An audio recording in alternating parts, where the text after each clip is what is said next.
Okay, now we're up and running. Nice new little setup, huh? Yeah, this is nice. It's new. It's mobile. Yeah, it So, definitely is. Anywhere you Anywhere, like. and that's.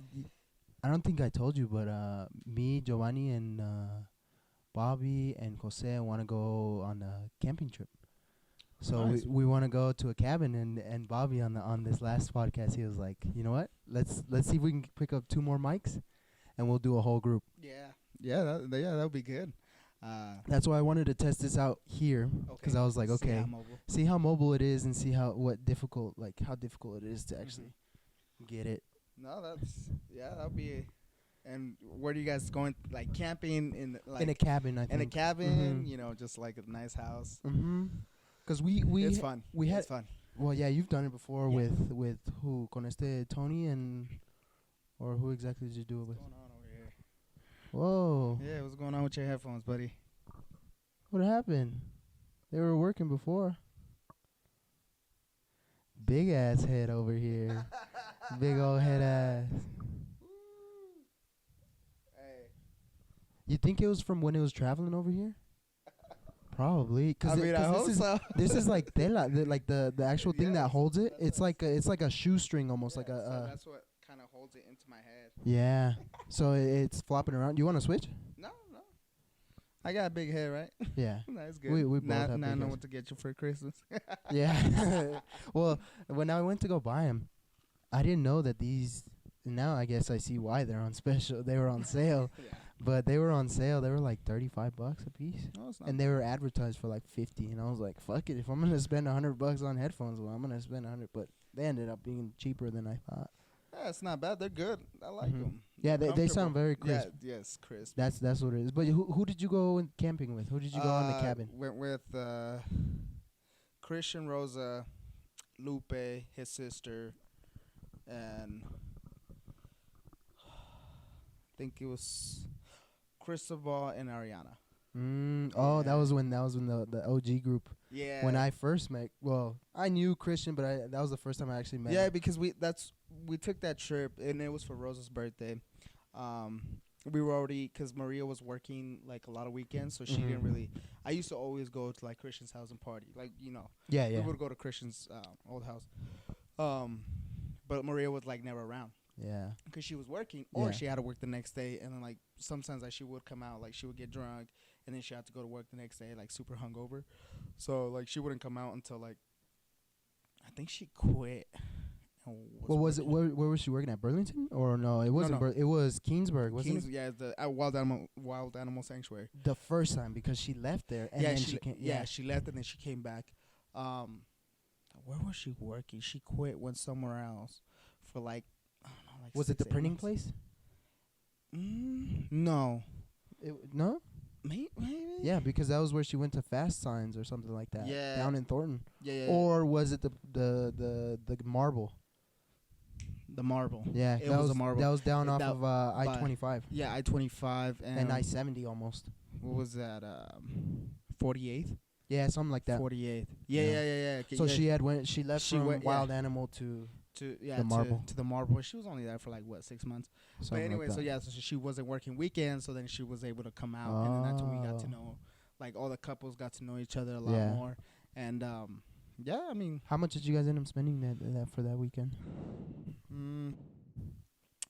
it wasn't much. It was Yeah. like $50 a couple. What? Yeah, it was like super cheap. What? The Yeah, heck? it was like super. But how super many cheap. couples was it? It was So think about it. So it was Christian, Christian, you, Rosa, me, Maria, Ariana, Craig, and then Lupe and. So that's and 10 it's- people because that's 5 couples that you named, 2 people each. That's 10 people. Was it 10 people? Yeah. Yeah, because I do it by one So person. how many guys? Because yeah, everybody had, but Chris, except Lupe. you, Cristobal, Mm-hmm. Lupe, and it. then Who's the fifth one? I counted one more. I don't know. I So didn't it was remember the name. Me, Christian, Cristobal, and Lupe. Oh, so 8. okay. So yeah, 8, 9. Ponle. Mm-hmm. Yeah, and it was Friday, Saturday, Sunday kind of thing. So we checked in Friday. We were supposed to get there like midday, but we kind of got lost. Oh. It was in Glenwood Springs. So the 3 hours But away. it was perfect though because it was like It was out. Like you had to go up the mountain. Mm-hmm. It had its own jacuzzi. Like it had its own kind of thing. But yeah, it was still kind of close. Like if anything crazy would happen, like there's still like neighbors were like, I don't know, like in the sense of a community, it would be like 2 blocks Yeah, away. yeah. You know, so it wasn't like It wasn't like completely in the boonies. yeah, or no, anything like that. no. But it was scary because like we all fit in the jacuzzi, like Oh shit. all of us. So like we overfilled the jacuzzi, and it was like completely like pitch dark. Damn. Like you couldn't see, and the jacuzzi was like outside. So like And it was. I'm guessing it was in the winter too, right? oh yeah. Because her birthday's next week. I think Oh, shit. December 8th. Happy birthday, Rosa. Yeah, and Michaela, happy birthday. Happy birthday. Early birthday. Yeah. Dang. But Yeah, because that's what we want to do, but we want to do it after January, after the season's over, because Giovanni's leaving to go see his family, yeah. and then What season? like after this holiday season. Oh, okay. After this holiday season, so we're thinking like January, the third week of January. Yeah, it's a good time because it's definitely gonna be snow. That's the thing. Yeah. So It's gonna be cold. Yeah, Yeah. plan on what you're gonna take up there. Yeah, Definitely. especially the car. Yeah, car-wise, car yeah. wise, clothes wise. Mm-hmm. But yeah, man, it's a good time just to go out, hang out, kind of. And what you guys end up doing? Just kind of stay in the cabin and drink and chill. Yeah, we just drank. Yeah. They brought the. And did you guys pay for any food? Like, did you guys put money into food? yeah, we everybody we just brought stuff for breakfast because we were gonna eat out most of the time. What'd you guys get? Like pizza? No, no, for like breakfast. No, but like Oh, for dinner, yeah. No, we ate. So there was like tequilas. I think it's a Mexican restaurant on Glenwood Springs. That's what we did for her birthday on Saturday. Oh, yeah, because it's the whole celebration. Yeah, and then, yeah, we kind of just ate a bunch of snacks. We were thinking because we thought it was closer to Glenwood Springs, like actual Glenwood Springs, but it was like 30 minutes like away from Glenwood Springs. But we ate just snacks and stuff, but we all brought stuff to make waffles, pancakes. The house itself came prepared with the waffle maker. Oh, that's kind of cool. What else? Yeah, I had a bunch of stuff, so we just brought like all the ingredients, basically. Yeah, a bunch of fruit. We didn't eat like we brought a lot, and you guys didn't eat. Nah, we ate all that's the usually chips, what happens. all the brownies, cookies. I mean, we were enjoying ourselves with some natural grass. Natural herbs and spices. Yeah. So it was cool. Yeah, we just drank the first night. The second day we went to Iron Mountain Hot Springs. Oh, so not the strawberry. No. This is Glenwood Springs. Strawberry Springs is in. Where's Strawberry? That is Glenwood. No, Strawberry Springs is somewhere. I know you're here, babe. Where's Strawberry Springs? Steamboat. They all have the same. But Steamboat is way. Is it farther? It's around. That one's. I thought that one was 3 to 4 hours away. Yeah. Because Glenwood's only what? Because we went to the Steamboat. Steamboat. With Strawberry Fields. Yeah, and that was where we got the cabin. Mm-hmm. Basically, it was like a duplex almost. It was condo. Yeah. 2-story condo. It was kind of strange because it was like a half story. Because we were still like on the upper floor, but yet there was another story above that. That was strange for me. It was like a half story. And I thought it was just an apartment with like 3 bedrooms. Because where did you guys sleep? Did you guys have a bed? Mm-hmm. And I had the bunk bed. Mine had like 2 sets of bunk beds. Oh yeah, mine. And I just slept on one because it was just me. Oh, so did you go upstairs? Was your room upstairs? No, mine was on the first floor. Oh yeah, so mine and our parents were. Yeah, I couldn't sleep. I don't know why I couldn't sleep that day. I was that's just when we took your my picture with my tanga. Yeah, which I wanna make it a Christmas card, or I wanna redo it and send it out. Give it to grandma. So I think that would be hilarious. That was a year after we came back from Mexico, right? Because that's where you bought that. Yeah, that was where I bought that, and everyone's like, "What the hell are you doing?" I'm like, "This is tradition now." Yeah. Because the first time I went, when you didn't go, I had bought one, and that was the one that I had worn. And I just kept it for me because I was like, this is kind of funny. This is kind of funny, you know? And then the second time I came, I bought Jose a wreath. It was just like it was like an actual like the one that they put on the Christmas trees and stuff. Oh. So it actually had that, and it was just that cutout. And then I came back after break, and I was like, "Ten güey, te agarré algo de Mexico." I don't know. I doubt he still has it, but don't say I didn't get you anything. Yeah, don't say I didn't get you anything. And I gave it to him. And I don't know. I don't remember if I picked another one up for me or if I just gave it away to someone. When we went. When we went. Because that was when you picked a couple up, but yeah, you. I don't know. I must have given it away. Yeah. Because I already had mine, and I was like, yeah. It was pretty funny though, because that was like the whole party trick. Yeah. I ended up cutting off the beak, so it was just the eyes. Yeah. Yeah. So it was just it was just, and that was that. When we took that picture, I had already cut off the beak. No way. Yeah. I don't know what happened to it. I probably threw it away. Oh, good. I hope so. I should probably look for it, dude. I really thought you were gonna come out in Eric's birthday party. Oh, with it on? Yeah. Dude, that would have been like, a good idea. Because he was trash, dude. He was god. And I remember, I think I had gotten off of work. Yeah, you just came from McDonald's. I was smelly, like grease, you and I was like grease. And and it was like 11 or midnight. Yeah, because we closed at 11, and we usually closed up like around midnight. Oh, yeah, I forgot. Yeah, McDonald's started closing around that time. Yeah, but no, yeah, that like, I think I was just running off of like fumes of energy at that point, and then I was like, quick, let me do something so I could wake myself up. And I was like, let me just strip down outside and then walk in. And I was like, ugh. Because it was cold, because his birthday is around this time, isn't it? I think so. It was cold. From what I remember. That was the only way I woke up. And then everyone there was like, who the fuck is this guy? And I was like, hey, I'm his cousin. Well, yeah, because it wasn't just like kids and like everybody, like Eric's friends. It was like grown people there. Well, earlier I had heard there was grown people. Nah, they were still there. Really? I didn't notice them. Yeah, they were all in the living room. Everybody, all of Eric's friends were in the kitchen or with Eric, like trying to. Because I remember some of Eric's friends, especially the girls, they were like, "Who the fuck is this weirdo who just got naked?" Yeah, like I don't know where. And I was like, "Hi, I'm his cousin. I'm his nice cousin. to meet you. My name is Ali." And I don't think I stayed there for that long. Nah, did we leave together? Yeah, I think so. Cause I remember Fito was pretty trash. I think Fito or Maricruz, one of the two, they were pretty gone. And I was like, "What's up?" Well, I remember and then they left as soon as I got there. Yeah, cause I stayed. Mom was supposed to stay to kind of watch the whole situation, but she was sick. So then that's why I stayed. I mean, I was gonna stay, but I was gonna like kind of drink and kind of have fun and not really monitor the party. I was just gonna kind of be the party or try to be the party. But Eric, you're already old, bro. Yeah, technically to that crowd. Yeah, they're like, "This is fucking old." So I was with Juan and Sergio was there. I think so. Yeah. Yeah, Sergio was there, so we were kind of just having our own thing. But the key was to get Eric like trashed, and I mean that worked. That was a no-brainer. That was. And he already been drinking for like before that too. Was he? I think so. Maybe. Well, I bought him that like vodka bottle shaped of like AK. Me thinking it was like tequila, but he doesn't drink that. He doesn't drink vodka or tequila. No, just straight beer.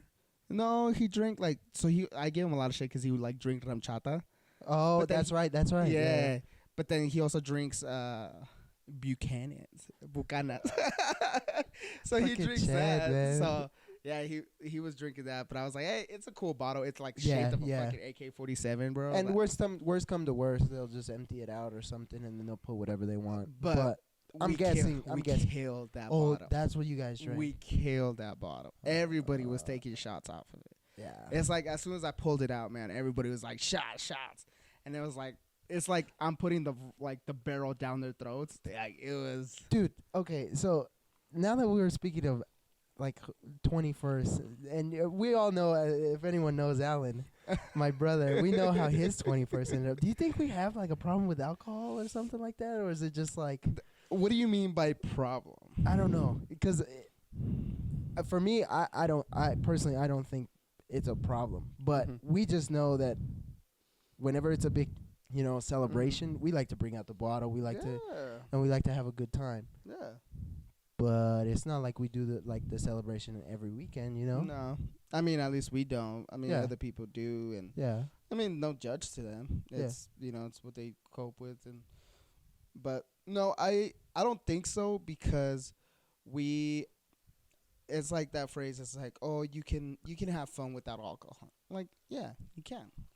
And it's the same thing. It's like you can you can run without shoes, but they'd help. They will fucking help. Yeah. So it's like alcohol kind of like, It loosens up. it loosens because you up, and you kind of have a good time.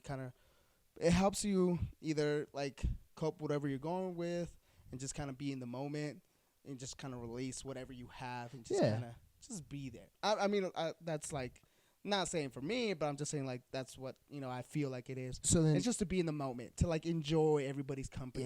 Yeah, and I think that's mainly what it is, because even me, when the first time we went to Mexico, obviously we were all drinking, right? Mm-hmm. But there came great memories from it, right? Mm-hmm. La Víbora and me being 16, like thinking you were sick, not knowing what a hangover is. Exactly, and that's the things where it's like mi tía Blanca, mi tía Alonso, all of them who were there to experience are gonna remember that, and they're gonna say, oh yeah, this food was sick, apparently, right? It's a story. It's a story, and that's where I'm like, okay, yeah, I mean, it's fun. So you're saying like you think it's a problem because in like every major like story that we have, alcohol is involved. I mean, I could see how you think that, but right, but it's not like destructive where everyone's getting a DUI every single time. Exactly. Right, we're always just with each other, or like the same time. Dad, you did this. You did the perfect example at the wedding. What song did you play? I feel good, right? Mm-hmm. And what does that mean? It's an inside joke with that dad, and he ripped his jean or his pants at the wedding, right? It's the same. It's the same type of thing, but alcohol just happened to be there. Yeah, alcohol happened to be there and loosen up dad enough that he thinking he could be, what's his name? Rick James? No. James Brown. James Brown. Yeah. Yeah, him thinking he's James Brown. Wrong druggie. Yeah. I'm Rick James. Yeah, I'm Rick James, bitch. Nah, it's like he thought he was James Brown. Nah, sorry, sir. Mm-hmm. You ain't no James Brown, homie. Oh, no, definitely not. It was all the way down. That shit was crazy. What do you say? Yeah. Start it? Yeah, let's take a shot. All right. Let's initiate. Let's put the music. I think we've had enough catching up.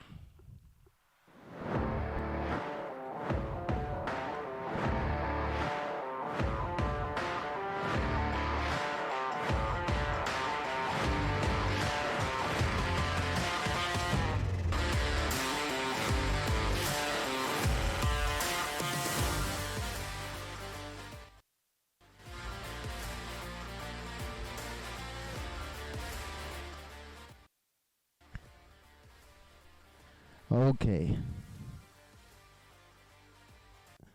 So Maria's already asking us if we're done. Like if we, oh my goodness. I don't know. That was just like a 10-minute conversation. Yeah, that was 10, 15 minutes. I think it was only 20 minutes. Yeah. Well, 21 minutes. So yeah, I feel like this one's gonna be a little bit longer. But yeah, welcome to another episode. Thank you. To the LWH family, you're welcomed in. Thank you. You know what? I actually forgot. I had the Polaroid camera. So I take a Polaroid picture with every guest, and I forgot to bring it because usually it just sits there at the house. We have one. All right, perfect. Doesn't work. So we'll probably get one tomorrow or something. I'll just bring it. Yeah, that's fine. But to anyone who doesn't know and who is just an avid watcher, this is my brother. If you want to say what's up to the LWH family. What's up, listeners? Thank you for tuning in to another episode.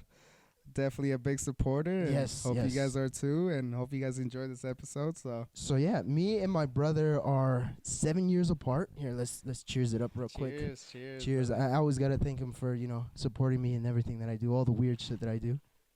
Yeah, this kid. I mean, he does a lot, but can never keep up.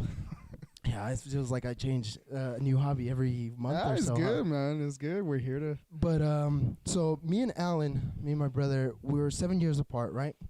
And first off, this Thanksgiving is tomorrow. Mm-hmm. For people when this comes out, it's already gonna be past. Mm-hmm. But today, I obviously in the previous episode, I obviously did a big thank you to Bobby and Giovanni and those who support me, and I wanted to do the same to you because you've always been that role model and that big brother, that big figure that I try. That has helped me whenever there's times where either everyone feels like I'm messing up, or you can kind of put that sense of you can say those things that mom and dad just can't. Mm-hmm. And I've always felt that you always had my back no matter what, even though we have this huge age difference. Yeah. And there's a big difference in culture and the way that we interact with friends, family, and we grew up differently. Yes. And that's another huge thing that I wanted to bring up as well. But you still seem to, support me and understand all the differences that, we kind of went through. And that's a huge, big thank you, especially when I remember the story when I called you and I said, hey, you know what? I think I'm going to drop out of college. Yeah, that was a big moment that you actually kind of put some sense into me. It's like, you know what? You're going to mess this up. Because you've only been there for a couple months and you still feel like you want to drop out.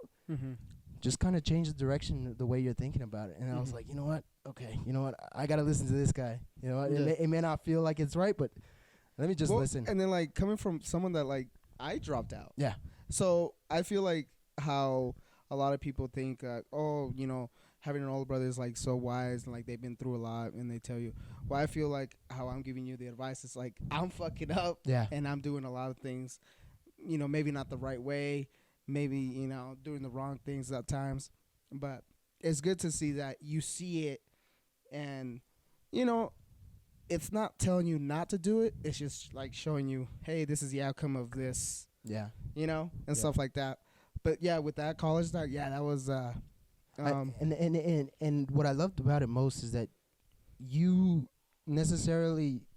had some things to say, you know what, you're messing up. But you knew who else to reach out to. And I think another big part of that was that you reached out to Lad.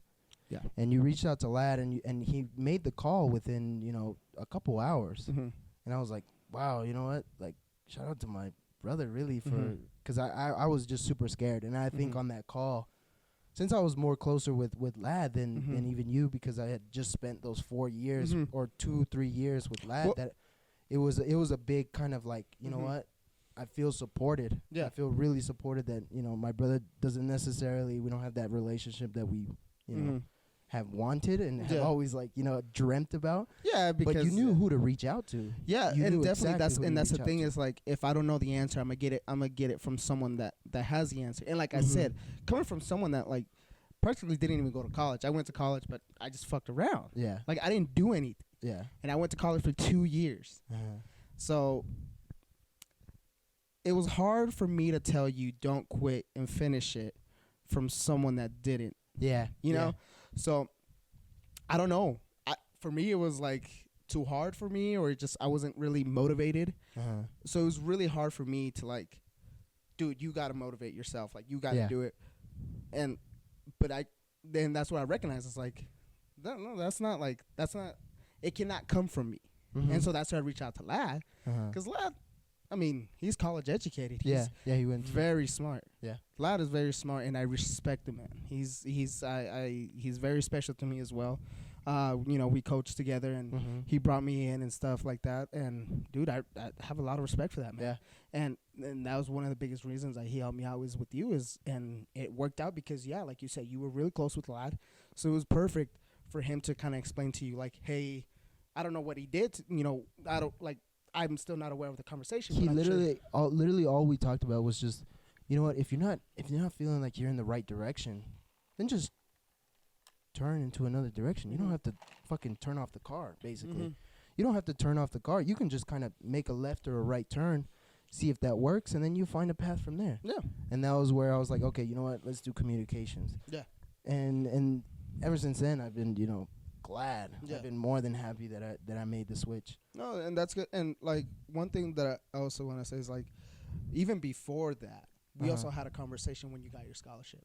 Yeah. So, like, I remember that day. That was, like, really special day for you. Oh, yeah. But I also wanted to, and, like, to be a big brother and, like, or to be even a friend, like, with your best friends, you got to be honest and you got to really share your concerns. Yeah. Yeah.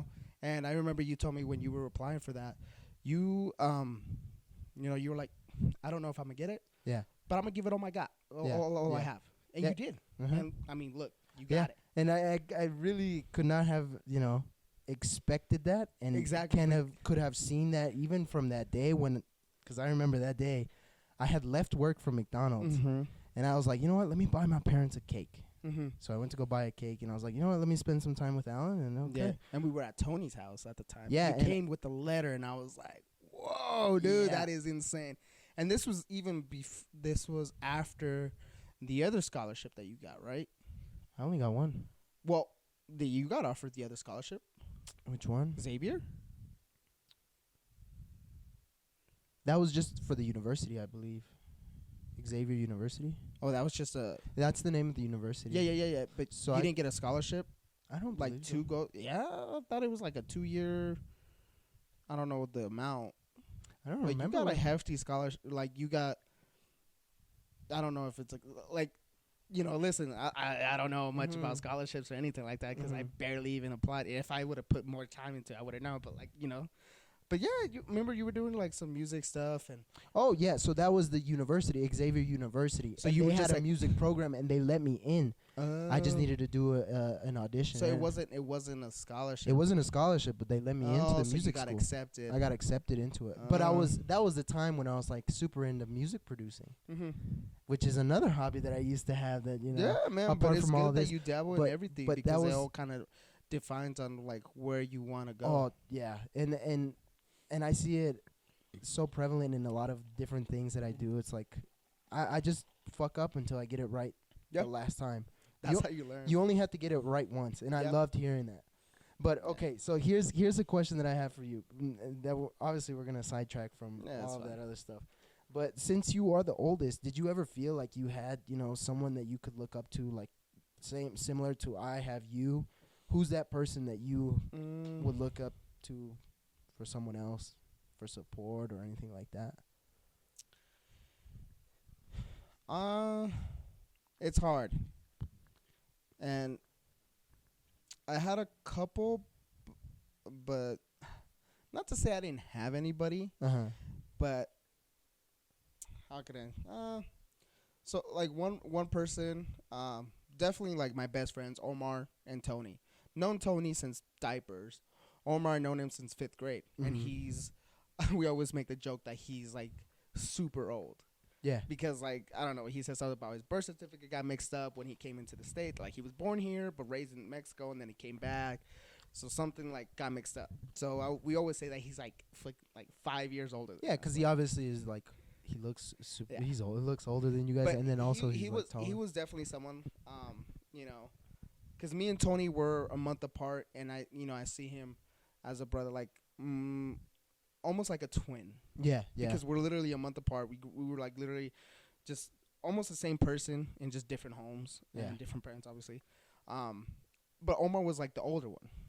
He knew what to do, always organized, very respectful, you know, kind of the example. Yeah.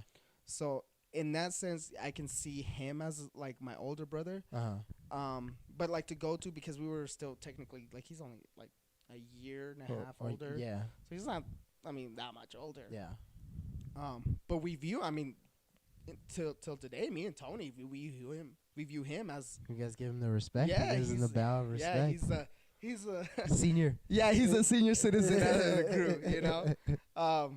Other than that, I don't know. I really, and maybe that's why, like, my adolescent times, teenage, you can say, were kind of rough because I felt like I really didn't have anybody. I had cousins, but they were at an age group where they were older, doing other things that I wasn't allowed to do. And you know, like, mom and dad like held us out from a lot of stuff. Yeah. Which, I mean, it was understandable. Now as a parent, you know. Yeah. But yeah, I don't. It's hard to say because that's where I see it. You know, my big role models would look like, you know, mi tío Alonso. Yeah, big one. Cachondo. Yes. And you. I feel like you and dad and mom would be some of my bigger role models that I kind of say, you know what, these are the people that I kind of hold up to that higher standard. And that's what I always wanted to see. And I was always wondering, you know, because we never get to have these deep conversations about the past and, you know, what happened before, because, you know, it's just the way we haven't been able to understand or process those types of conversations. Yeah. Which I think is beautiful now because we're able to put them on tape. Yeah. And then look who's going to be able to see them later on. Yeah. Because wouldn't you have loved to have, some video of mi tío Chito and Dad, or mi tío Chito and mi tío Alonso having conversations, and you can actually sit down and pay attention to what they're talking about? So that's why I loved this idea of putting all this on tape. But, considering that we did have different, like, growing up, like, what is one thing that you remember?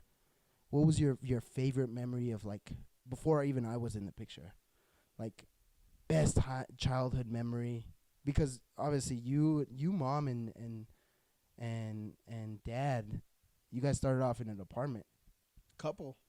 Several. Yeah. Several apartments, actually. To this day, I don't even know. I always ask him how many, and I just remember they're like, oh, yeah, we lived in this apartment, and then we moved to this one. And it was always because, like, family would come over from Mexico. They would come into the States. And, they would come over. So the bigger apartment, I mean, like I said, to this day, I don't even know because I don't know the full details. Every time I ask, we always get interrupted. But yeah, that's how I figured it. It's like we were in one apartment with like maybe grandma or someone, and then like another family came in, like our uncle Gillo, and then Blanca came. And you guys had to move somewhere else. So we like kept moving and moving, and then I guess like, hey, they found another apartment. Hey, you take over this one. I go find another one. Hey, you take this over, so I can go over there. It was very helter skelter. Yeah. And do you remember any of that? Like where you were like, I remember like 2 apartments. Okay. And I remember we didn't have nothing, dude. Really? Like we were, and just like, mom explains it all the time. She always like, oh my God, look what Santi has, my son, He has his couch, he has everything, a full furnished house. And it's like, we didn't have anything. Like when I was born, they didn't even have the car seat to take me out of the hospital. And that's like something that you need when your kid is born. Like they need to inspect the car seat to make sure it's safe. You can't just get a used car seat, Yeah. So I guess my dad had to go, before they checked me out. They had to go get a car seat from Walmart or whatever store, bring it to the hospital, and then have the doctor and nurses inspect it and all that. And then from there, that's how they were. But it's vague. And then you know what helped me remember too is Dad had the big home videos. Oh, okay, yeah. They're somewhere. I don't know where. We need to get I found some of them. Mm-hmm. They're in his big old. Oh. No. The ones those that little compact ones. Those are when we were playing sports. Well, mostly I was playing. Mostly sports. you, yeah. But no, I'm talking about the big ones. He had the huge camcorder. The huge camcorder. He looked like a news reporter. Yeah, exactly. News crew and stuff. Jeez. Yeah, we had that one, and I remember it was this video where I dumped the whole tub of oatmeal on the floor, and it was carpet. Ooh. And my dad just pulls out the camera, and he's like, "Alancito, ¿qué estás haciendo?" And it's me, and I just turn around, and that's like, and I remember, dude, it's like engraved in my memory, and I could see my son. It's the same person. It's the same person. I just look up, and I'm like, what's up? And then you just keep going back to it. Making a huge mess, and I can see my mom. She's like, oh, my God. And we had, like, a TV and, like all TV, dude. Yeah. All TV. One of those huge ones, the ones that they like, weigh a shit ton and they do the static. Yeah, and it had the knobs and stuff like that. And damn. it was on a table that was like barely, or it was on, I don't know, dude. I just remember it was like up there. It was just like a 3-seater couch. And we had a couch that was like new to us. And I was in the floor just making a mess. Jeez. But other than that, dude, there was nothing in the apartment. And there's a couple. It could be like dreams, maybe. But I mean, with those videos, I remember watching them. When was it? Yeah, because it was like it's still VHS. It's literally a big tape. Yeah, I'm guessing they put the whole tape inside the camera. I mean, it was huge, man. It had to go over your shoulder and everything. Jesus Christ! It had the padding. Yeah, it had all that. So that kind of like helped my memory, like kind of. But I don't think I've ever seen a VHS tape. Like, I've seen one, but not of actual home video. Or, Dad says we have them. Where? I have no idea. But I've looked through that basement before. That's what I'm saying. I don't think we have it. I remember in Magnolia we did have it. Before we moved, I remember seeing a camera, and that's vaguely where I remember seeing a huge camera where I was like, holy big, crap, like, this thing is... It looked like a big Yeah, maleta, like yeah. huge. It probably did have a maleta to go into. Yeah, honestly. no, it was huge, dude. It was like as big as El Cojín. Yeah. Like, it was huge. But I never... And it was in El Cuartito, ¿te acuerdas? Yeah, exactly. And El Cuartito, that's where we had the camera. Uh-huh. So I remember it was in a basket, but I don't know. We'll have to ask Dad, see if he has those home videos, because, yeah, that was pretty much my whole childhood. Because the videos that you say is your childhood, or like you when you were a baby. Yeah, I was probably like 5 or 6. Younger, because I was already playing baseball.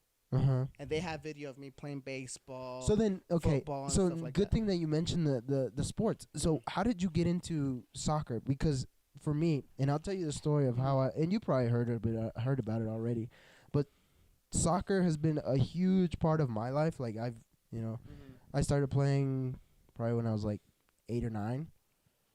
Somewhere around there. I was still in Bell Creek, and then I played a couple years club there at Storm, and then as soon as I got to high school, it was like, okay, just straight high school. But soccer has been there all, for a majority part of my life, right? Yeah. The only reason I got into it was because I was trying to imitate you, right? And because you were the star player, or in my eyes, I always saw you as like, oh, this guy's the star player. Parents are always telling him what's up. Yeah. Now I know the real story of what happened in that team with Storm and all that. Yeah. But how did that all start? Like, how did you get into soccer, and how did like? And it's funny. I always say like it was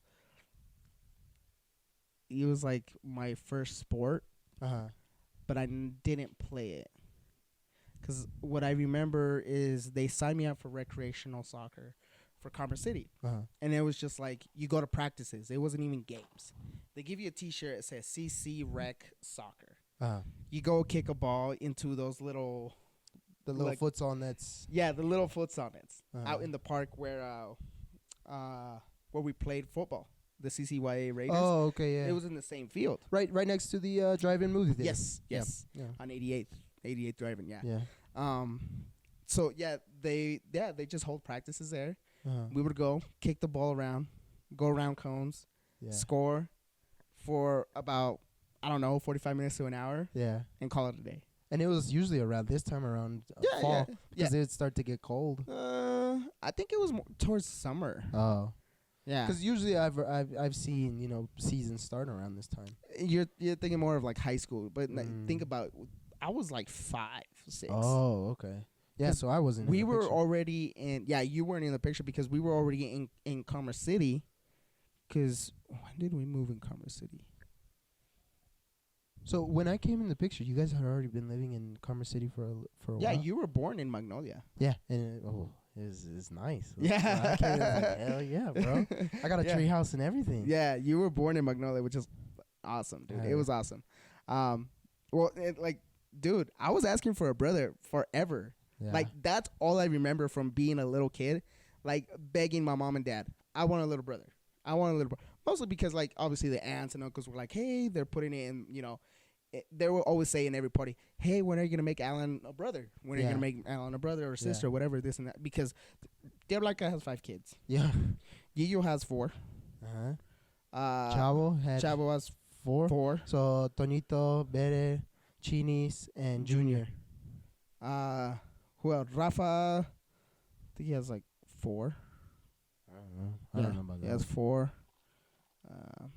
Well, and it was like everybody has, and then like other side, Mage has 3. The 3, yep. So, it was like, and I was the only one. Yeah. For 7 years. Yeah. Yeah, it was, so, dude, once I was like bugging him like 5 years old, I was like, hey, I want a little brother, I want a little brother. But going back to the soccer thing is, so that's all I remember is like kind of playing or just kicking the ball around.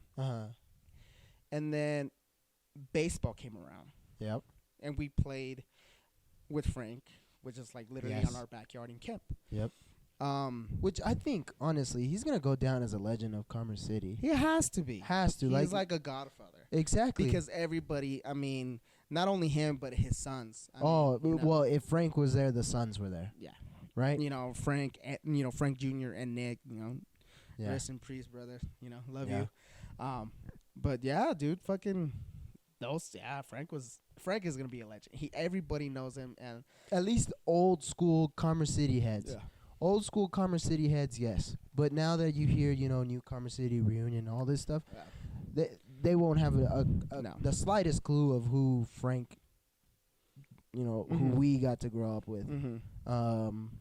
But anyway, back to soccer, yeah. Yeah, so baseball, so I started playing baseball, and it was just the influence because obviously Commerce City was heavy, Mexican, Hispanic, Latino American. Yeah. Chicano, if you want. Chicano también, all that stuff. So soccer was always like. I call it a blue collar town. It's very blue collar, working class. Yes, definitely. Which most of them actually have like their own businesses. Which now, yeah, it's crazy. Yeah. But also, so playing baseball, and since we were always around like a lot of Mexicans and Latinos and stuff like Hispanic, soccer was always around. Yeah. Like the kids will always kick the baseball before practice or after practice, and there I was kicking it too. And I'll come to think of it, like it just comes to my mind, Victor y Lucy. They were friends since forever.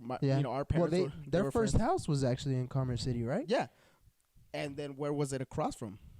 I don't remember where. I know I've been to the house, but I don't remember where. Where is it? No. So you don't know about the first? I don't. It was like a deck. It's a deck house. It's like built on. No. We're talking about the one by 88 Drive-In. Yeah, that one. Yeah. Do you know what was right across from it? It was a field. It was a soccer field. Yeah, it was soccer fields. Yeah. Oh, was it?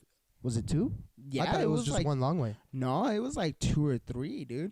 Yeah, that's right. It was like 2 or 3. Jeez, that is right. So we would go. It's like that's why I feel like soccer was always around. Like, yeah. Even when I was playing baseball, all the kids were like super fan of soccer. So I became a super fan of soccer there. Yeah. And then like just Chivas in America, who are you gonna choose? Exactly. Who are you gonna choose? All the uncles were like Chivas or America, and I was like, okay, I picked Chivas, Yeah. Still to this day. Yeah. Even though I don't watch a game anymore. Chinga su madre la America. Yeah, chinga su madre la America. So, but I think that was also a big part now that I come think about it, because I'm sure we would always go to those Sunday games. Yeah, probably. And I remember that field like vividly. Yeah. And I remember the Colorado Rapids mascot, always meeting him. Because we would go to like Victor and Lucy's house. Yeah. And like we would just go literally across the street. And there's like soccer games all Sunday, like all day long. All day long. So I was just over there. It was just the easy transition. Yeah. It was like always something to do, and like so I'm guessing like mom and dad always would take me, and I'm guessing that's like when she was pregnant of you. Or like you were a baby, and I was just like hey, let's go over here. Victor's going to go play. Let's go watch him play. Yeah. And so I'm thinking that's what it was, and that's where, just because it was always around. It was just always around everywhere. All the uncles would watch La Selección or Chivas y América. Yep. Even though it's crazy, Dad never really picked the team. He still to this day, I don't think he was much of a sports head. No. Not at all. Para La Selección. Dude. Oh, well, yeah. Yeah, that's once it comes to the selección, that's his team. Like, that's his only team. Yeah. Like, you can't even talk about football, baseball, he doesn't give a fuck. Yeah. La selección, dude, he's going to critique them, but he's still going to support them 100%, which is crazy. It's fucking hilarious. Yeah, that's Dad. But yeah, I think that's where it came from, because I remember then it just grew into like, the later years in baseball. I started juggling the baseball. That's where I kind of like, hey, I can do this. Yeah, because you were always into sports. Yeah. You were always a sports always head. active, even though I was like a little chunky. Still chunky. But, I do remember I'll see if I can find some younger pictures, bro. Oh, yeah, there's definitely a lot of young pictures. Oh, no, they're so easy. They're right there in the bin downstairs. Yeah, so I just need to take a couple pictures, and I'll show the before and after. Show when I was when you were a young stud, bro.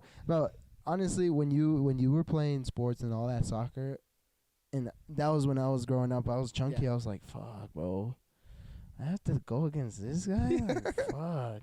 And then from there, it was just like, oh, okay, well, I really want to beat my brother. So then I just started playing soccer and like all that stuff. So it was just the continuous exposure. Yeah, I think that's what it was. And then it was when exposure. when did you start playing Storm? Because that was when I saw you actually get super, super, super dedicated to it. So that was right after going into high school.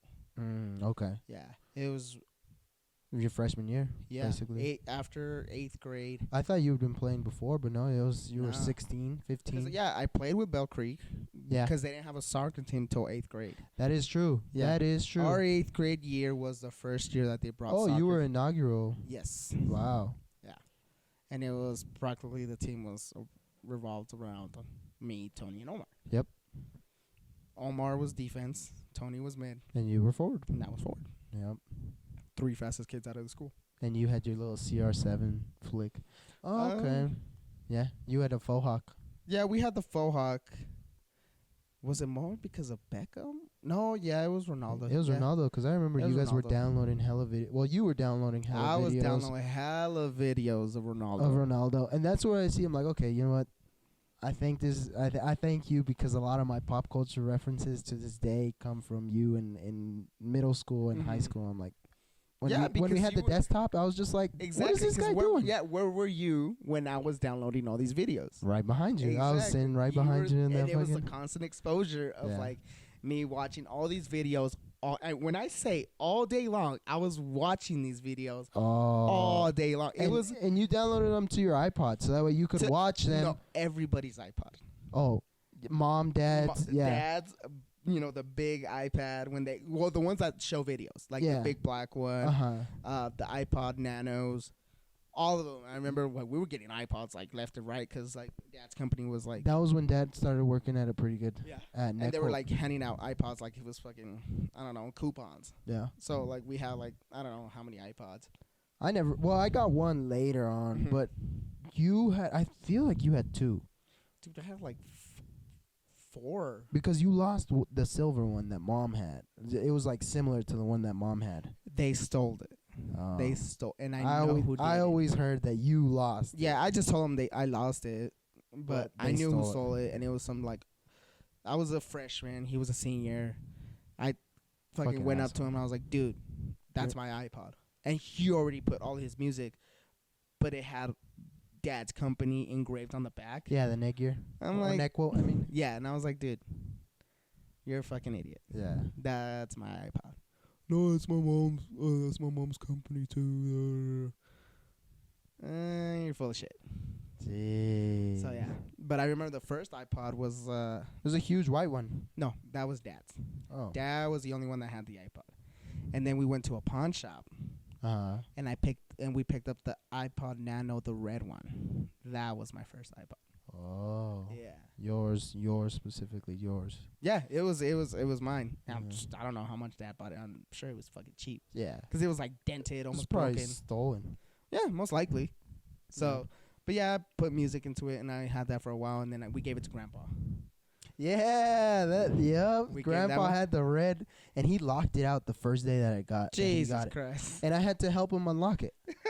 I was like, Grandpa, what are you doing? Because we were messing around with the settings, and apparently you could put a passcode to those back then. Really? Yeah. I didn't even know that. And Grandpa was like, "Fuck, I forgot the passcode." We didn't even know what we were doing, so I was like, "All right, well, I'm gonna see what I can do." Yeah.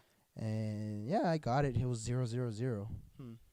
Yeah, it was easy. Yeah, but after that, yeah. So yeah, I was just watching videos. Ronaldo. Ronaldinho was another big one. Yeah. The Yoga TV. Oh. That's what I was gonna ask you. Yoga TV was. You actually just bought some shoes that were. Yes. Throwback to that. Yes, era. The Nike Yoga TVs. Dude, that era was like. Oh my God, you'd see those, and they were so like, it wasn't like they were like mainstream, or were they? I don't think they were promoted like huge. Well, no, because social media wasn't huge. It was still like MySpace and Facebook. Did you ever, okay, so now that you know a lot of the different social medias that we have now, right? Twitter, TikTok, Snapchat, Instagram, Be Real. Yeah. Fucking. Indeed. I guess like people. Yeah, Indeed. Yeah. That's the professional, social media. Yeah.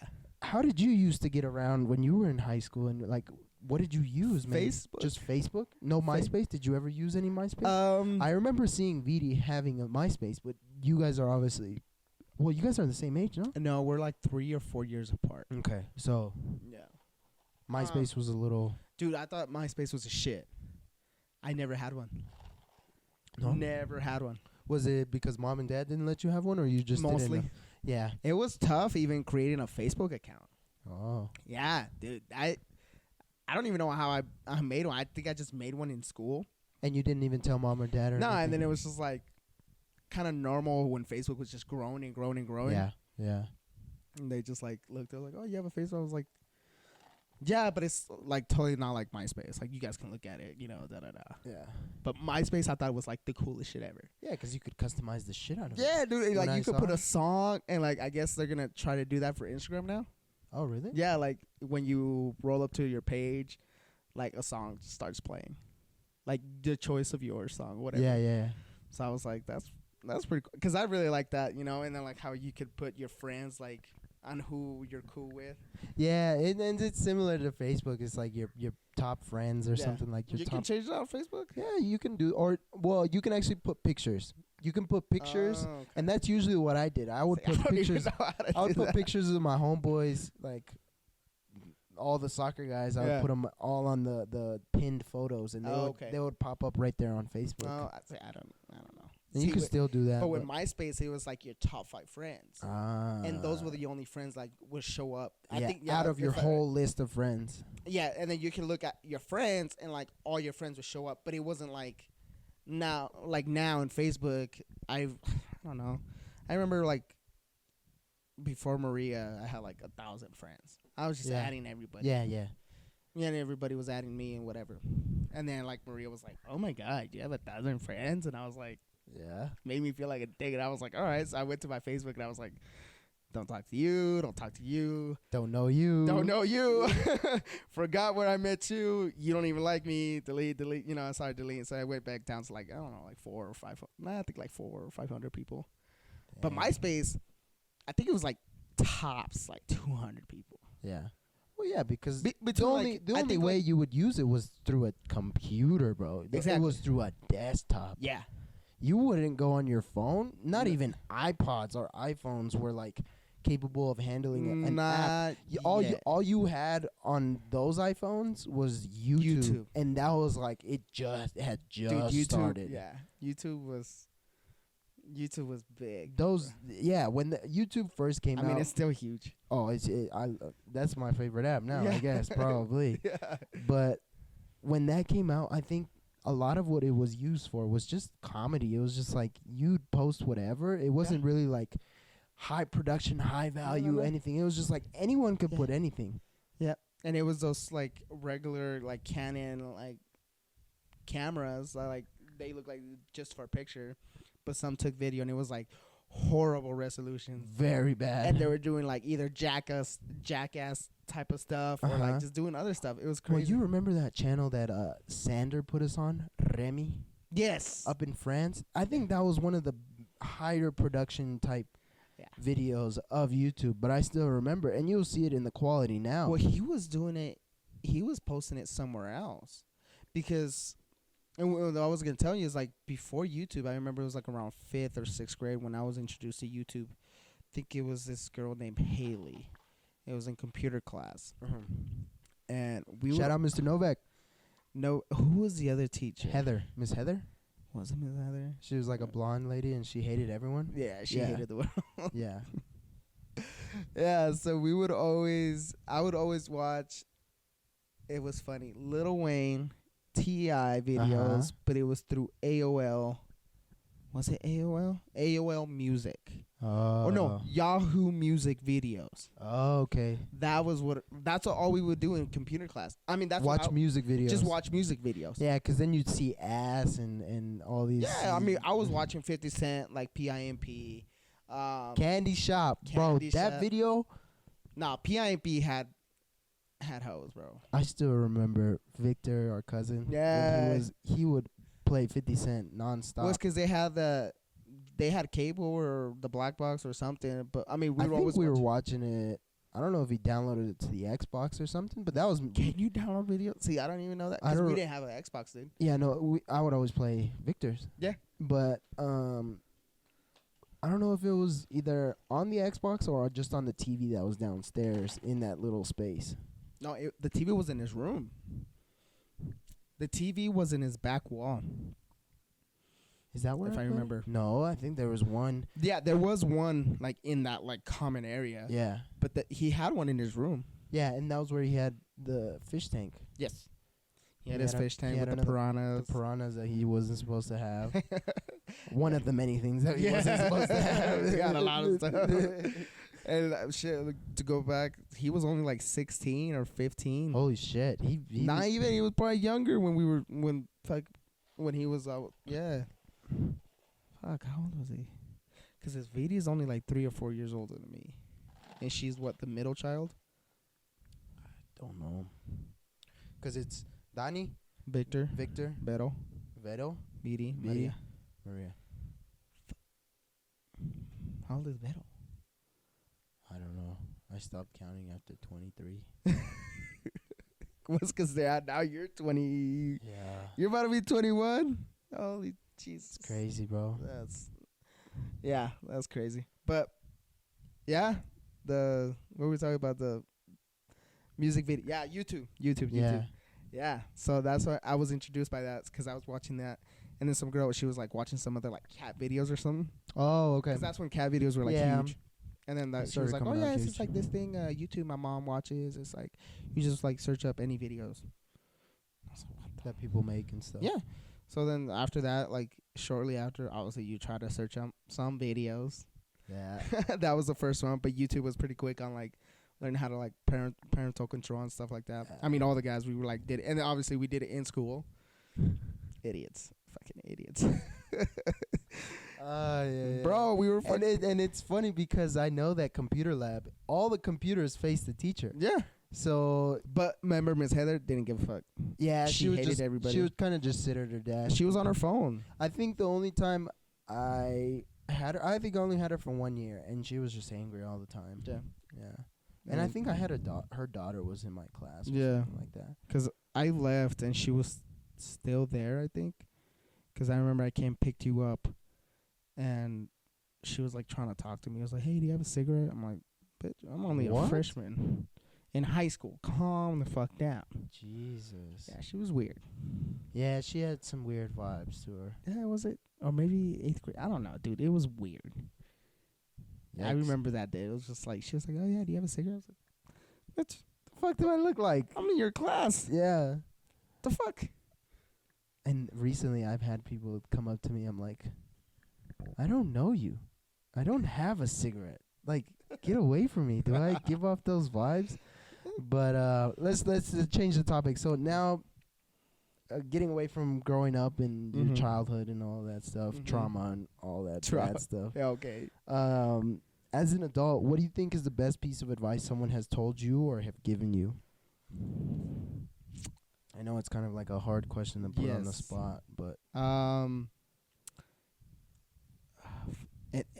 what's funny, sometimes like the advice I get, I don't even know who gave it to me, but it's like engraved in my head. Yeah, like a mantra almost. Like you just something that you keep saying. And the biggest one is like, you're gonna fuck up. Okay, you're gonna fuck up. Yeah, you cannot avoid it. Exactly. You can't avoid it. You're gonna fuck it up. But once you fuck it up, like, what the whole, like, how is it? Like, when you're growing up, like, the whole constant fear is, like, you not fucking up. Yep. And I can speak to that very clearly. Once you fuck up, where's that fear go? Yeah. You're relieved of your... I already fucked up. Yeah. Let's do it again. Or let's try, like, you know how Lad was telling you. Let's go a different direction. Let's go a different direction. Yeah. And, that was, like, one of the biggest ones. Because I felt, and we talked about this, on, like, how much pressure we had. Yes, that's exactly what I was going to get to. Yeah, it's like, we had a lot of pressure on, like, to be very successful, be this person that, like, we had all the opportunities. And It's true. Granted, we do. We do. Mm-hmm. And we're not gonna take that away from blame anybody Or even just say pity party us, like, oh, we had so much pressure. No, but it's true, we did. Yeah, we had a lot of pressure. We do, but we're not expecting any pity from anybody because and I think that was like the biggest thing for me to realize is like I had it sucked, like from grandparents, from aunts and uncles. I was doing okay in high school. I was in sports. Yeah. And everybody was like gaslighting me, like, yeah, with sports, like, oh, dude, you're the fucking shit, you're the shit, you're the shit, you're the shit. You're gonna make it. You're gonna be bro. one. Like, from Indiana, dude. Like these guys, you remember, like they would take pictures, our picture day and shit, whatever. And Yeah. They would get player cards. Yeah. They were asking for them, and then for my signature. Yeah, they were Really? like, can you sign it so when you're famous, I can sell it? What the fuck? And you know who else said that? So it was like the aunts and uncles from Indiana. Yeah. And Todos los Muñozes. yeah, Shout out to y'all. You can sell that. I don't know how much you will get. Probably nothing. Sell it on Facebook Marketplace. See what you like gonna this get. fool's really good. I think you know what they'll sell it for, like one of those calendars, like one of those sexy calendars. They'll just put you on one of those, like some old ladies, and be like, "I'll pay $5 for that." Fucking 12-year-old kid. Creepy ass old lady. That's weird. Yeah, that's weird.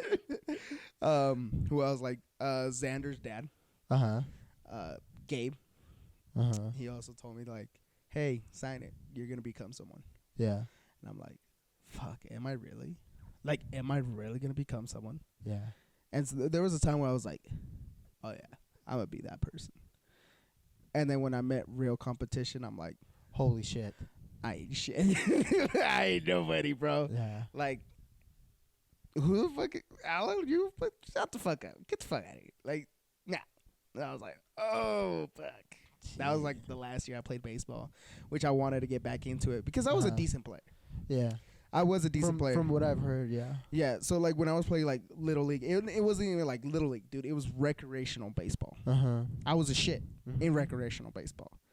Once when I got to Little League, I was mediocre. Yeah. I mean, you would be able to keep up, but you weren't a star player. Yeah. I would hold my own. I was playing shortstop, first base. I wasn't a pitcher anymore. Yeah. Yeah, I was you were star a pitcher for fucking longest, and then all of a sudden went to Little League, and I'm like, yeah, you're this guy. You just make the throw to first. Yeah, that's about it. I'm like, fuck. I was still quick though. Then I think I was still quick though. Yeah, and I believe, and I still think for my size and height, I think I'm still just like the couple steps. But I think that, and then so there was that like kind of pressure. In sports wise, and then like to be successful because everybody in the family had the illusion that we had so much money. Yeah, we always got it like, oh, you're the one that's got money. You're the one that's got money. Bro, we go to Payless to get our shoes once a year, bro. J's on. Yeah. Like, I got Payless Nikes, bro. That I had they're like barely Nikes. I had Airwalk Converse, and I had some fucking girl in middle school making fun of me because they weren't real Converse. Oh my god, dude, that was my first bully. It was a girl. Fucking Converse, bro. They were bullying you for the Converse. Oh, for the one with the like the half. Yeah, all it had was an A. I can see it. I mean, I would bully a kid like that too. No, I'm just kidding. I hated that girl. Fucking that's fucked up, bro. And Converse. Yeah. But another thing to speak on that pressure, just so now that we're speaking about our traumas. But yeah, we're so fucking trauma. No, but it was like for you. I always saw you getting your ass like in trouble.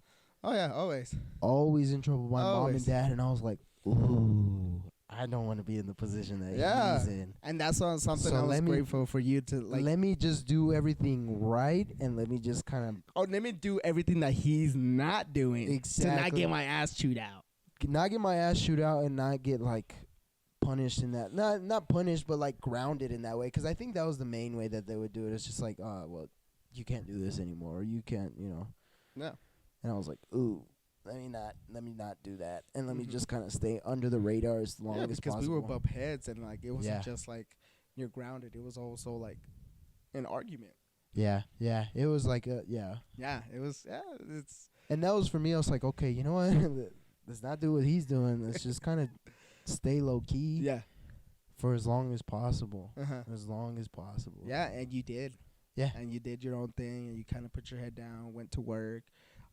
Yeah, I noticed that in middle school, like, in order to get to a root beer, dude, like, you put yourself pressure. Yeah. To get good grades, to get accepted. That was the first time I actually tried in school. Yeah. Like, especially at Bell Creek, because Bell Creek, it feels like easy. And I feel like I never did. I never really tried because I never had the motivation to, like, actually do something. I mean, sports was cool. I fucking loved it. I still love it. Yes, that's why I loved it too, because it was like the only time that you get to get away from home and you just spend a whole hour away from like not having to worry about anything. Yeah, it's fucking amazing. This is paradise. Cool. And then like in Bell Creek, like we would go on these long drives. Yeah, I heard about some of those stories with Novak where you guys went up to like almost Glenwood Springs or somewhere like 2-3 hours away, something like that. Yeah. And it was volleyball and the soccer boys. Yeah. And I heard some stories about you. It's crazy to think. And now as a parent, it's scary. Because we were very horny kids. Yeah. And I'm talking about the whole class. Like the whole 7th, boys and girls. 6th, 7th, and 8th grade. Like 6th, not really so much. Like we were still innocent. Yeah. The girls were really pursuing us more than we were pursuing them, and they were seeking out the first kiss. They were seeking out, like, they were more interested. We were just like, oh, sports. Who's the fucking fastest? Who's the fastest? Who's the strongest? Who's the best in basketball, soccer, football? You know, who can run the fastest mile? Yeah. Like, that was 6th grade. 7th grade was like, yo, these girls are cute. Yeah. These girls, this and this. And we started noticing. I'm like, whoa, and how old were we in 7th grade? And I'm guessing that was where everyone's body started to change as well. Yes, there was a couple girls that developed early, and that was a challenge. Yeah.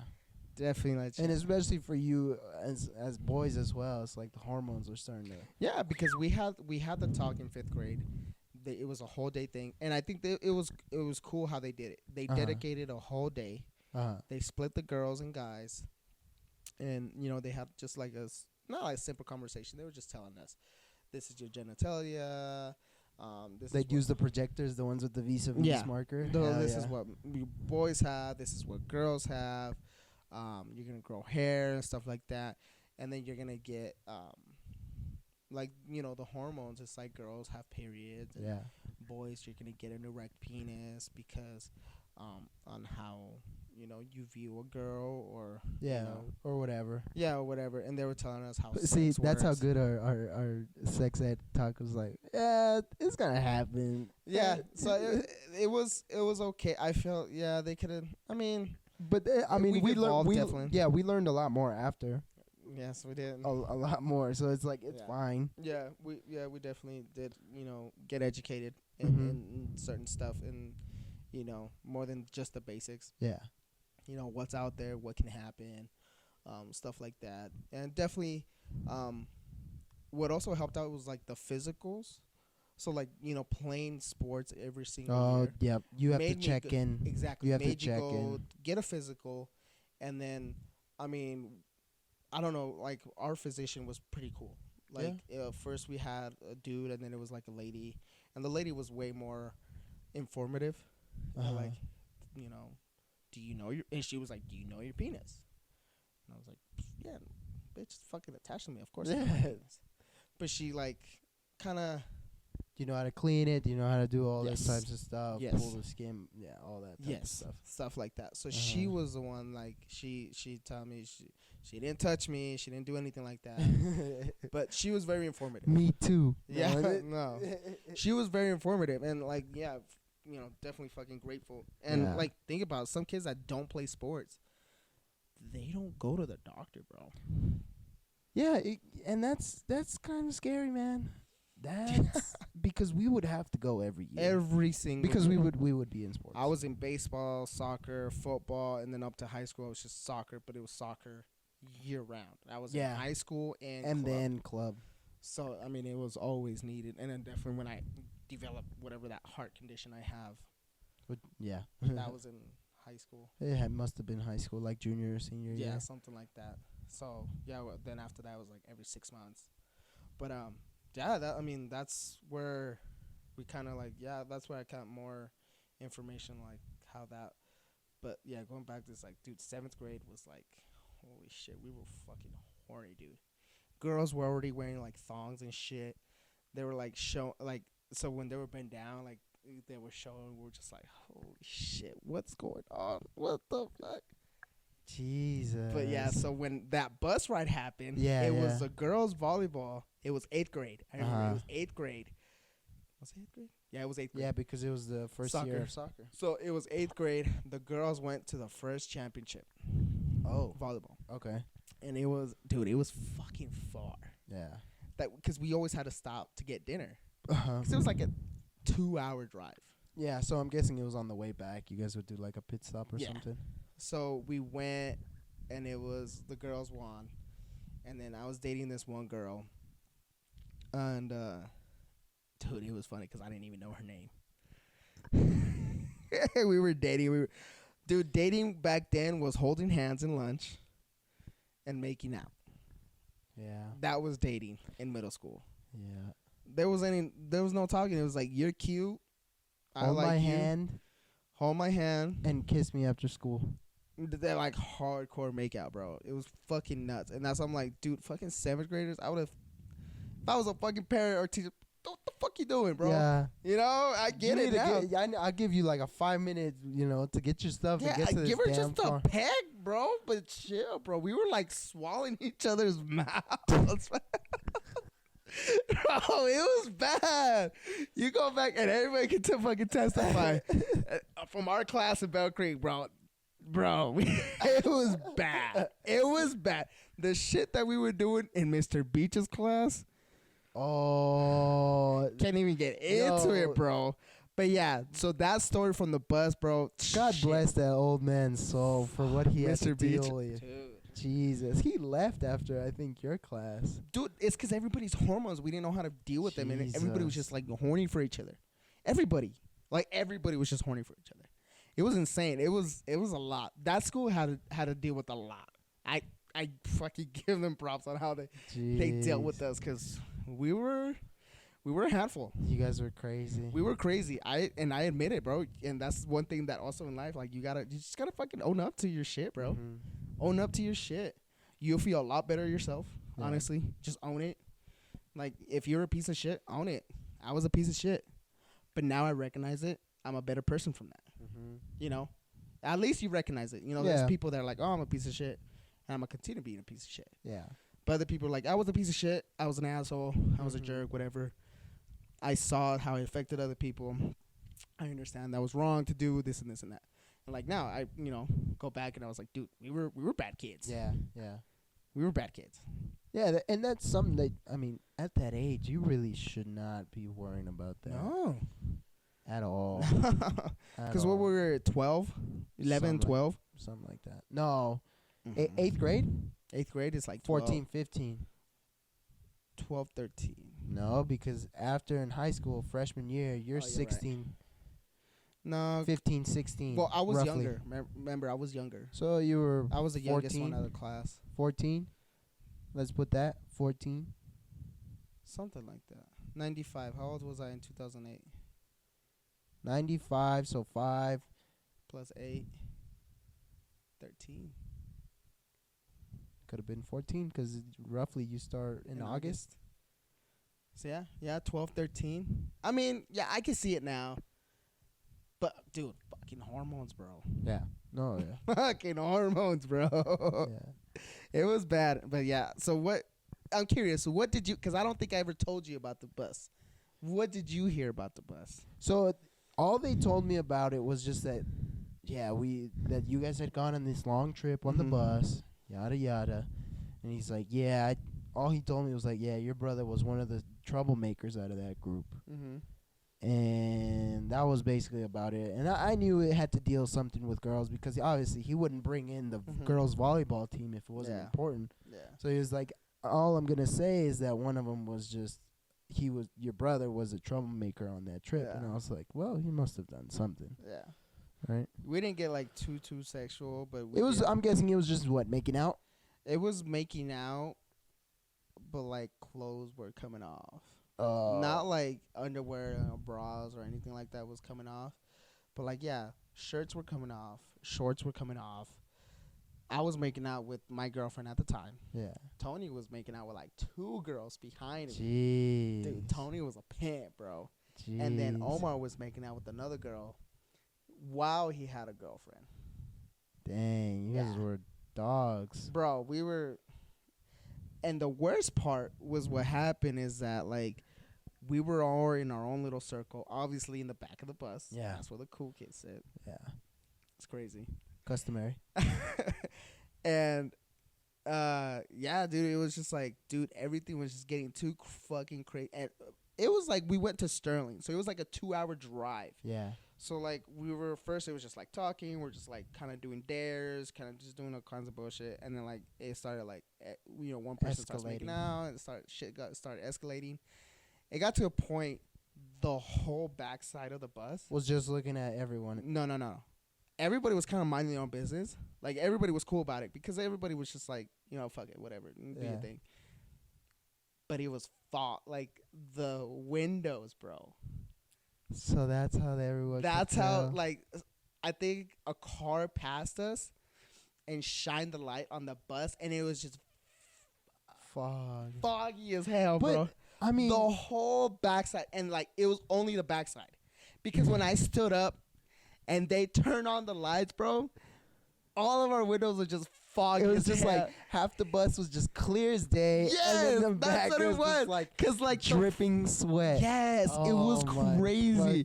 And I remember it was like the volleyball teacher looked back and she's like, "What the fuck is going on?" And I was just like, I peeked my head, and I mean, good thing the girls didn't have any like makeup or like lip gloss or anything. Because then they would have been all over you guys. All over my fucking face. But it was just crazy because it was like, I peeked my head. I was like, who the fuck turned on the lights? Like, bro, I was trying to make out with my girl. I look back, Tony's like, and the 2 girls are like, oh shit. Omar's over there like, oh. I didn't even know because I was just doing my own thing. Yeah. We're like, oh, fuck. What's going on? What the fuck? What the fuck?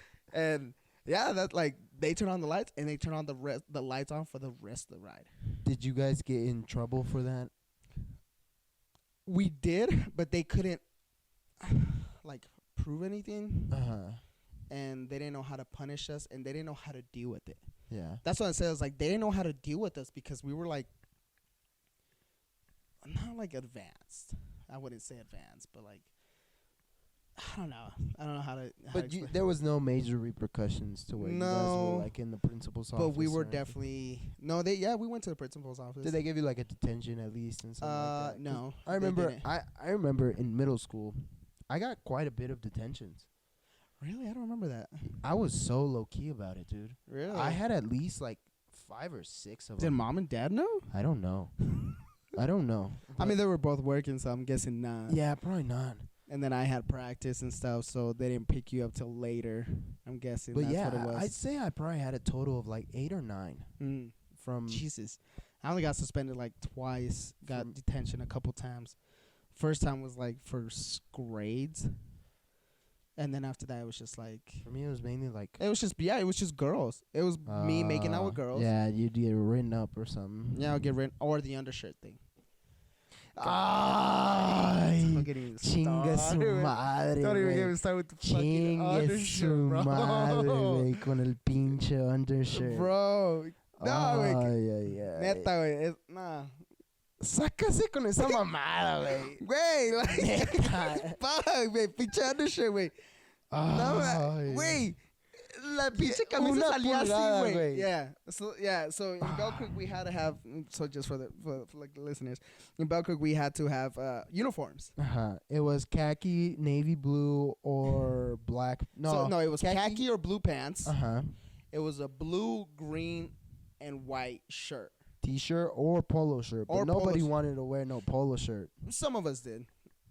I didn't fuck with no polo shirt. Yeah, so it was mostly T-shirts that had the logo Bell Creek. Bell Creek Charter School, Eagles right up.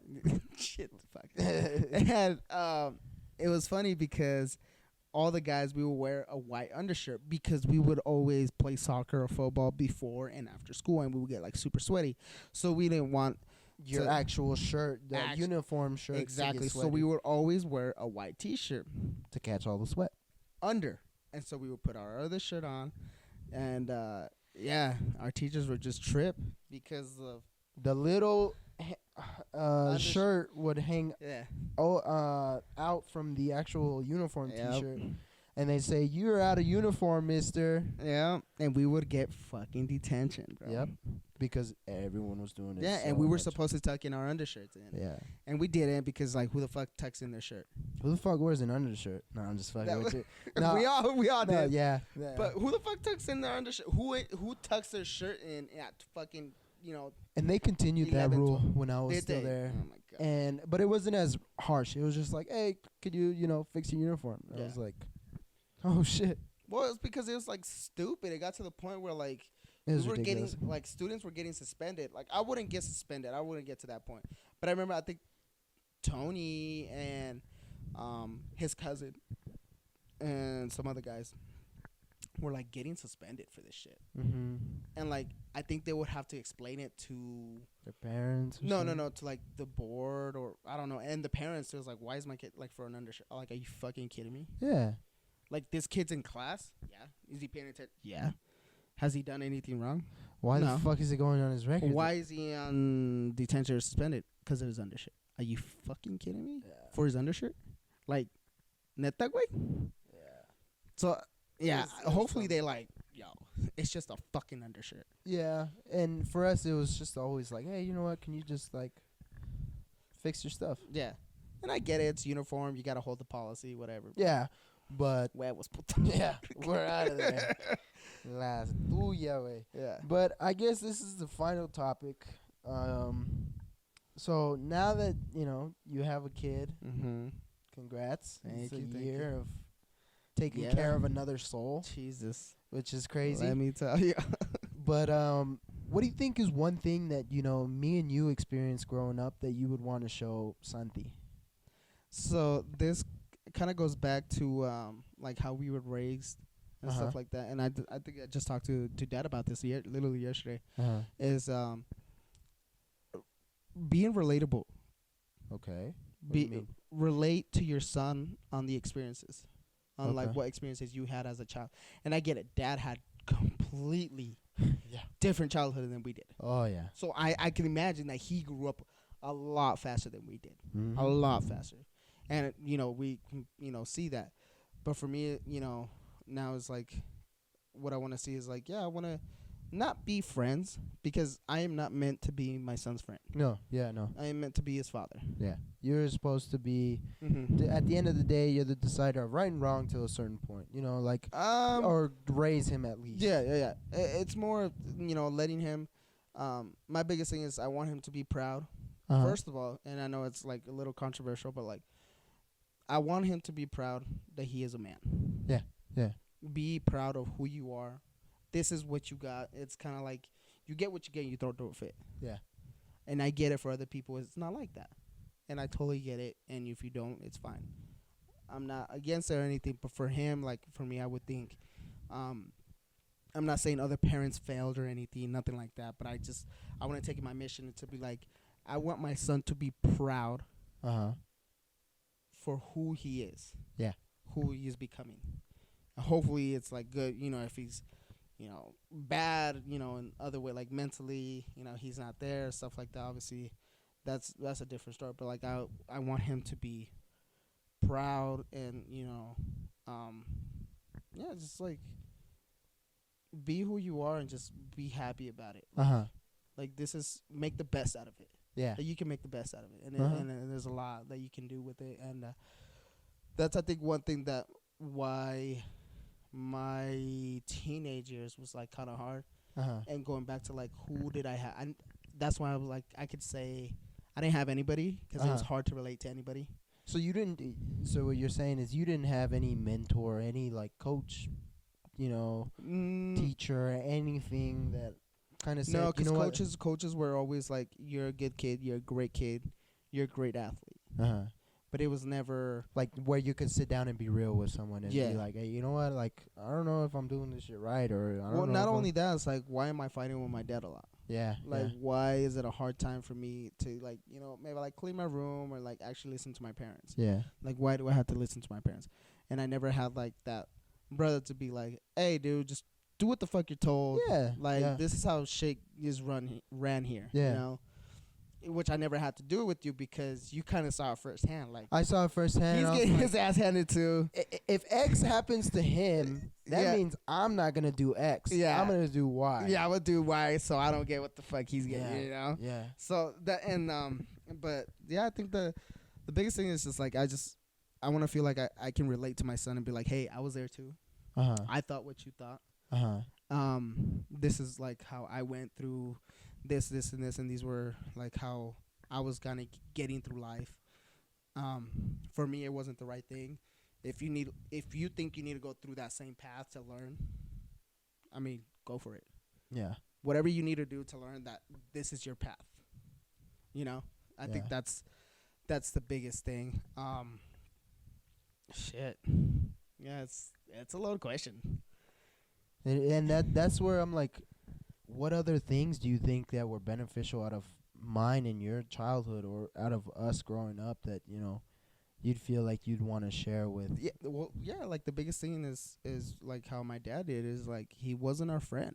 No, yeah. He was our father. He was a dad. He was a dad, yeah. And, props to him because he didn't have a dad.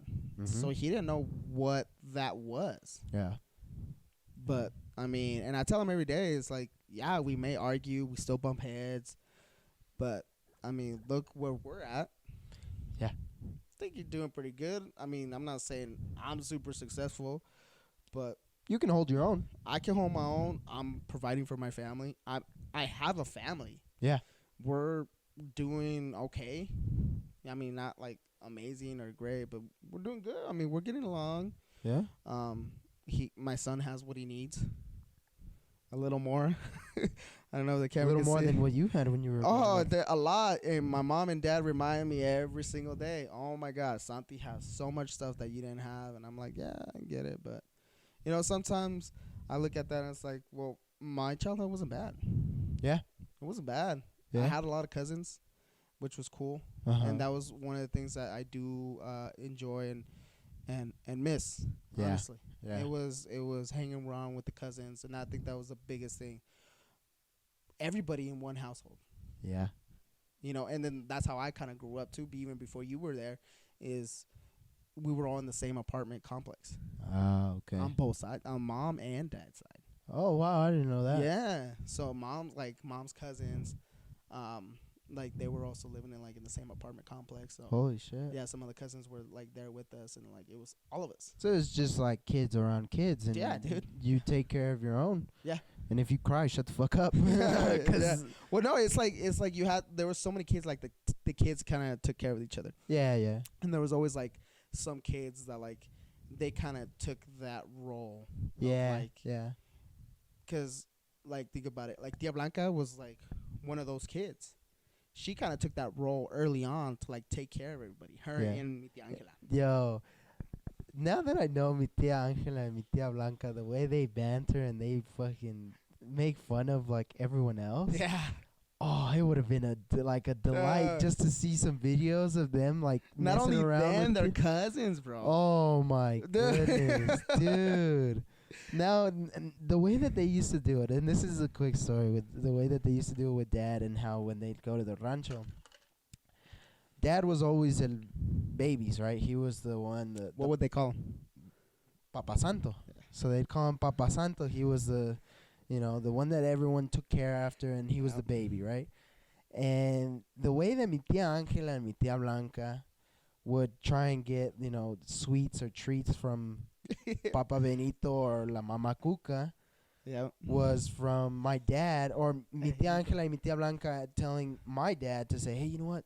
Ask for some cookies and some chocolates. We'll get some. And and then when you get them, you'll share it with us, but we'll let you have some as well. Yeah. And so there goes my dad. Goes with Mama Cuca and Papa Yanita, whatever.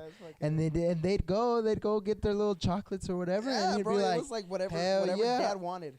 Exactly. And then now Dad would go, okay, well, now I got to give back to everyone else. Yeah. And I was like, dude. But it was, yeah. Smart. Yeah. Mi tía Ángela and mi tía Blanco were smart. Oh, yeah, dude. Yeah. They wanted something, they were going to get it. And yeah, that's how you use a little one, bro. And Yeah. then sometimes, like, I would try that with you, but it wouldn't work. Yeah, no. It wouldn't work. We were disconnected, I think. Yeah, for a time.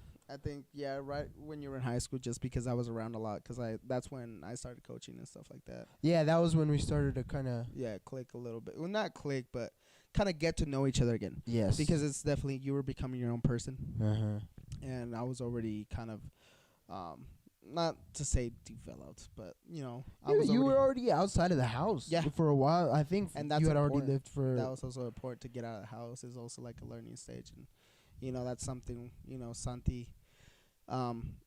definitely not gonna kick him out at 18, but definitely encourage his independence. Yes. Yeah.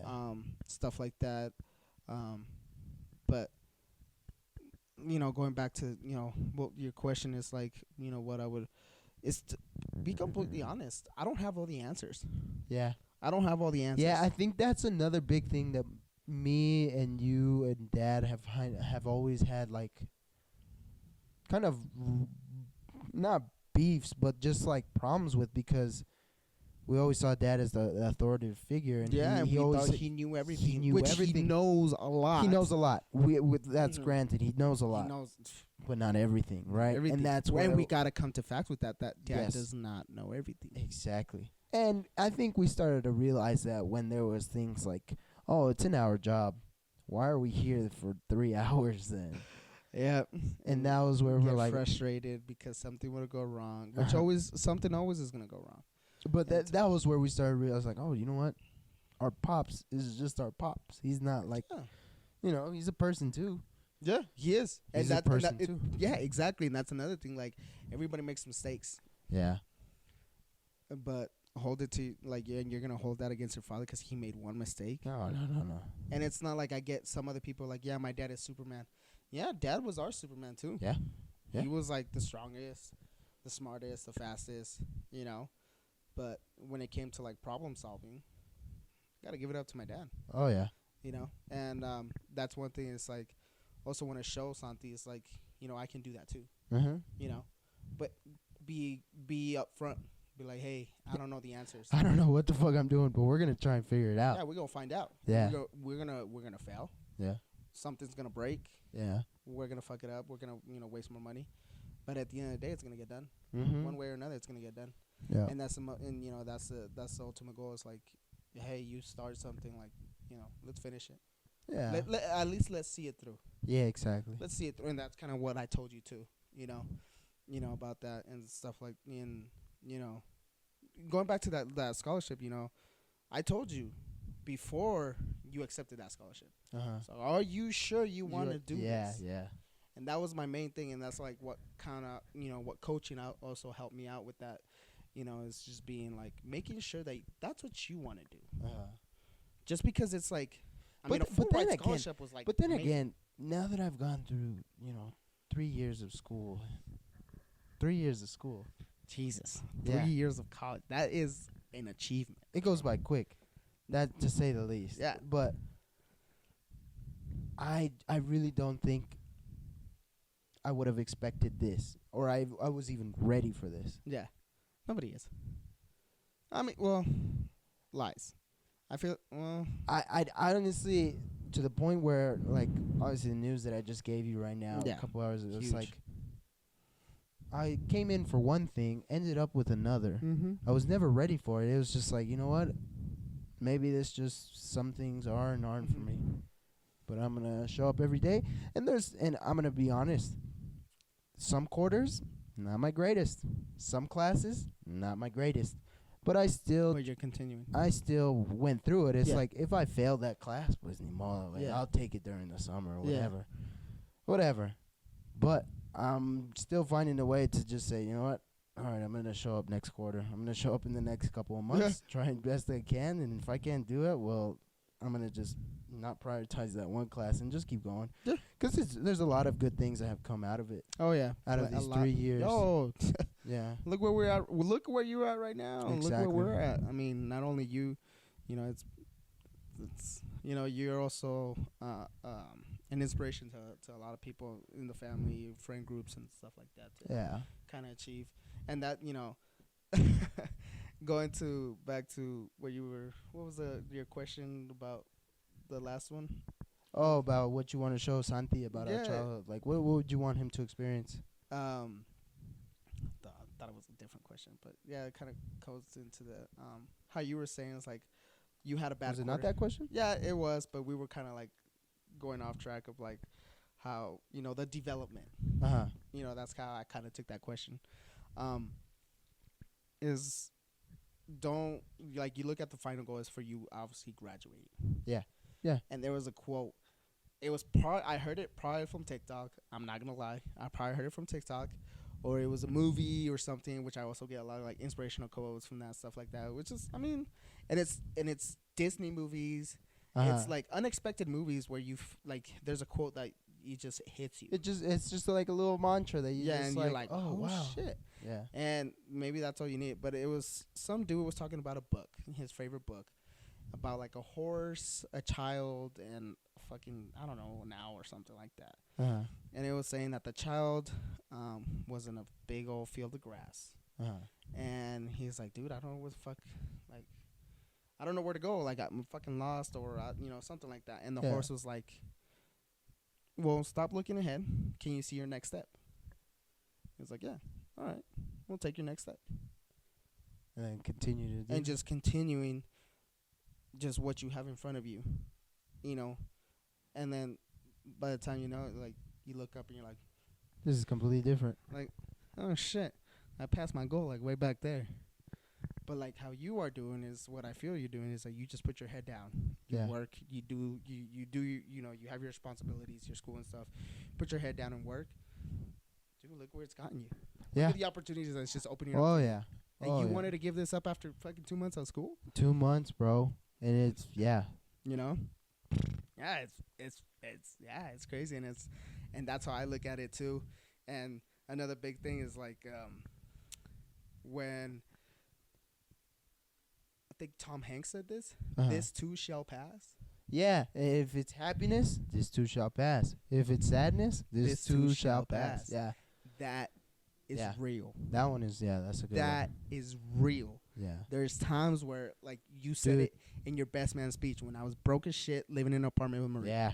$50 after my bills were paid. Not saying I only had $50 and then didn't know. We paid our bills. But all you had after that was $50. Yeah. And sometimes they went down to $25. Yeah. And that's when our bank was like, yo, you need to put some more money in your bank account because you only got $25. Yeah. But it got to a point where it's like, all right, well, let's just continue and just kind of put our head down, grind. And fucking look at us now. Bought a house. Yeah. You know? 3 years. Bought a house, you know, decent cars. You know, we have a child. We're able to support him. He has food? Yeah, he has food. He has, you know, toys, and he has, you know, whatever he needs. You know, I'm able to support my wife and my child. And it's just crazy, you know? But don't get too comfortable when you're on your high horse and don't think you know everything. Yeah. Because life will humble you. Oh, yeah. Life will humble you. It will beat your ass, bro. It will fucking, what's his name? It will beat your ass to your knees if you let it. Oh, yeah. It really will. And dude, life has fucked me up. And that's always the fear for me, especially, like, this last quarter, it was probably, I don't know, some of the classes were great. You know, I enjoyed them a lot. Yeah. But rearing it, I was like, I just really don't want to do anything. I don't want to do anything. I don't have the motivation. And then adding on, like, other, like, stuff that's, like, just going on with me personally, I'm like, bruh, like, this quarter is just, the end of it, at least, was just terrible. Yeah. I didn't like it, you know? Yeah. But now I'm like, okay, you know what? Let's finish it up. And I was telling you, I didn't have the motivation or the inspiration to actually write down topics. And then after that meeting, obviously I got the good news, but I was expecting good news from him to critique, the podcast, and I was like, oh, you know what, he's gonna actually like it, no one's doing this. And he's like, actually, you need to change. You need to change this. You need to change that. There's a lot of things you can do. Yeah. And I was like, oh. Well, I mean, yeah. Well, yeah. It's produced, but to a standard where I can go and sell this. I'm like, you know what? I need to take that critique. Like, I need to take that critique and just say, you know what? What's the first thing I can change forward? Yeah. I can't change the whole thing overnight. No. But the beautiful thing about it is that, since I do own everything, the whole shebang is mine. I can change it by tomorrow, and it can look completely different. So I'm like, you know what? Okay, let's do it one step at a time. School's already done. Don't have to worry about that. Don't stress. All right, let's just work forward. Yeah. Look forward. That quarter. It's back. It's back there. It passed. It's back there. It passed. Yeah. It passed. And that's another. It's funny. I'm always gonna bring up fucking movie quotes or TikTok quotes, but the one from Kung Fu Panda, crazy. You heard it? Yeah. Which one? Have you heard it? Well, I don't know. I've seen the movie, but I don't know which quote are you taking? This one. Yesterday is history. Tomorrow is mystery. And today is a present. Is it the dad, the swan talking to? It's the turtle. So he says, yesterday is history, tomorrow is mystery. That's why they call today. And today is a gift. That is why they call it a present. Oh. Damn, a lot of wisdom in the fucking Disney movies, bro. That's where you have kids, bro.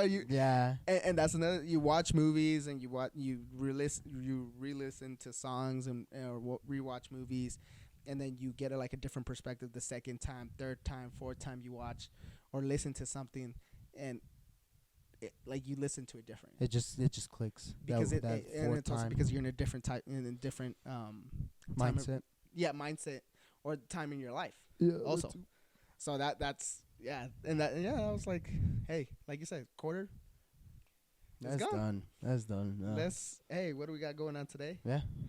And I'm just gonna take one step forward at a time, and just keep grinding, keep going, because you could be on your I could be on my high horse a month ago, and I feel like you were, because I was telling you your podcast is.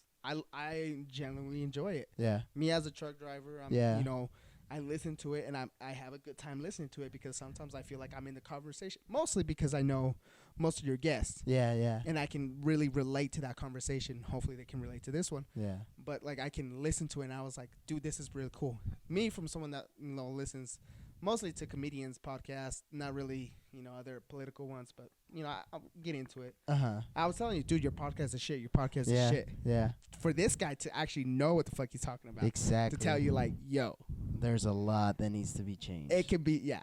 And I'm like, oh, shit, I thought I was going, Did you feel like, oh, shit, my podcast is like. Yeah, I thought I came into that conversation. I was like, you know what? I don't want to put high expectations for myself. But I'm confident in what I can do. I'm confident in the work that I produce. It's good work. Yeah.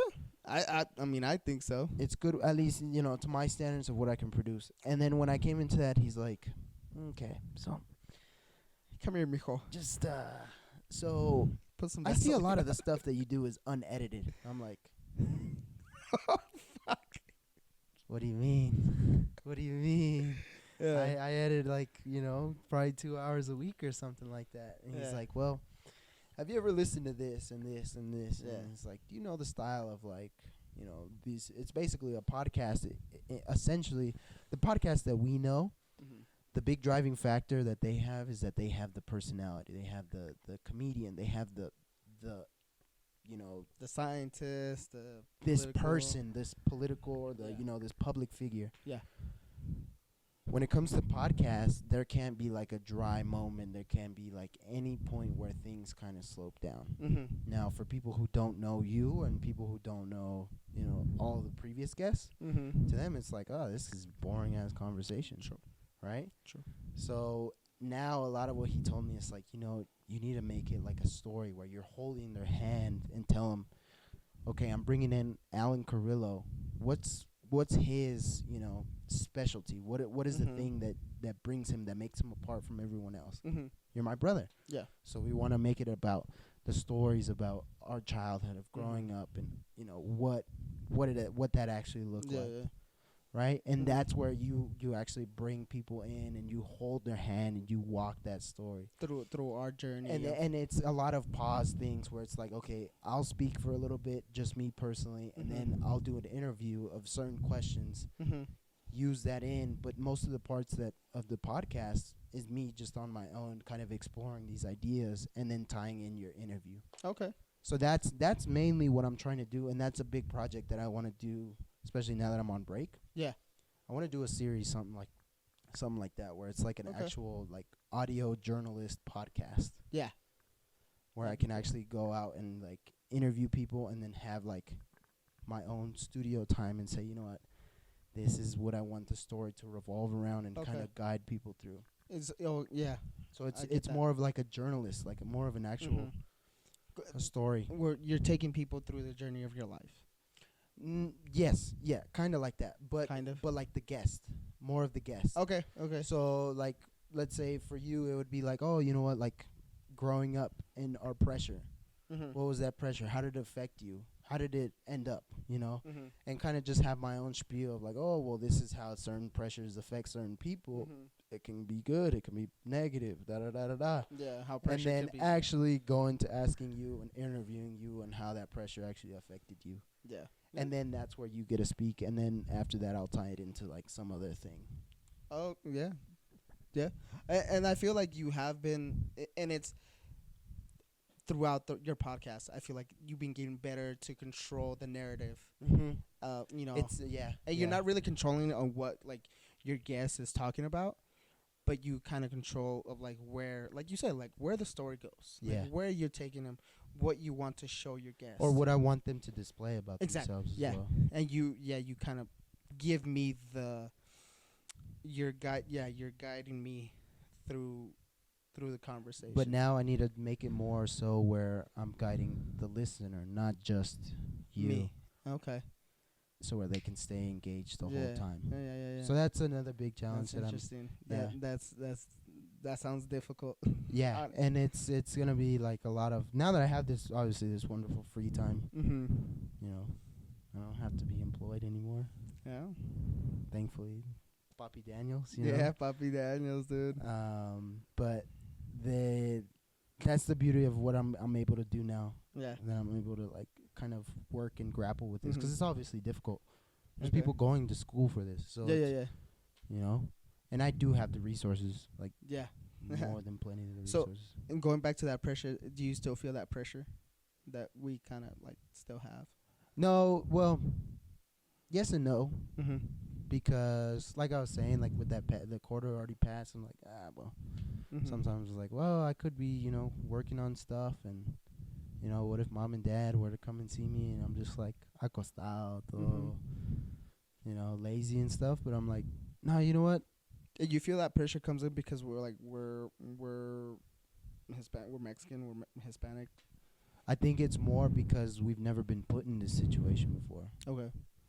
Dad never got to go to college or anything like that. I'm like, well, I'm already made it this far. Yeah. I gotta kind of just finish it off. Yeah. Even though I know if I were to drop out tomorrow, I feel like I could sustain myself quite well. Oh yeah.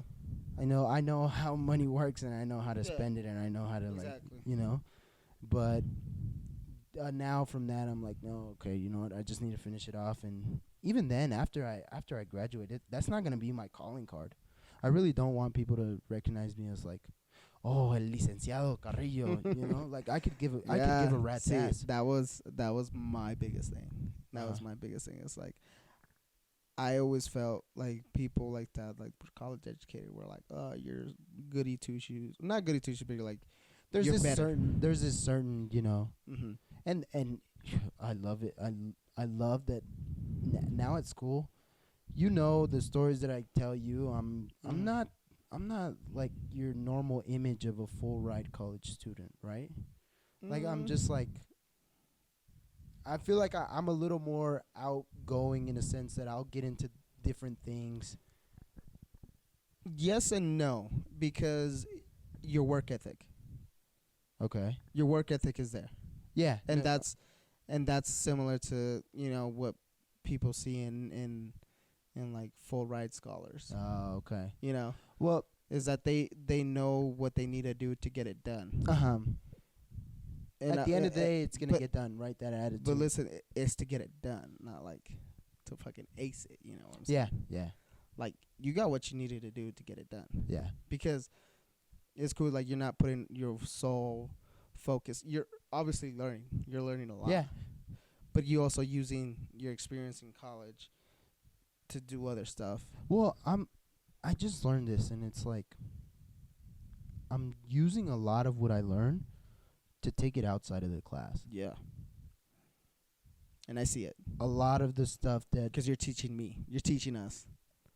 Everybody. Like, everybody that you interact with, like, you're... mostly our family. Yeah. Because Maria, cousin Maria, she's, like, the first, like, graduate, like, college. Yeah. Graduate. We got to recognize that. Yeah. She is the first Mm-hmm. college graduated from our family. And hopefully you will be our second. I'm not saying that you're not going to. No. Because who knows what's going to happen. Yeah. You might change your career path or anything. Or you never know. Dude, this might be huge.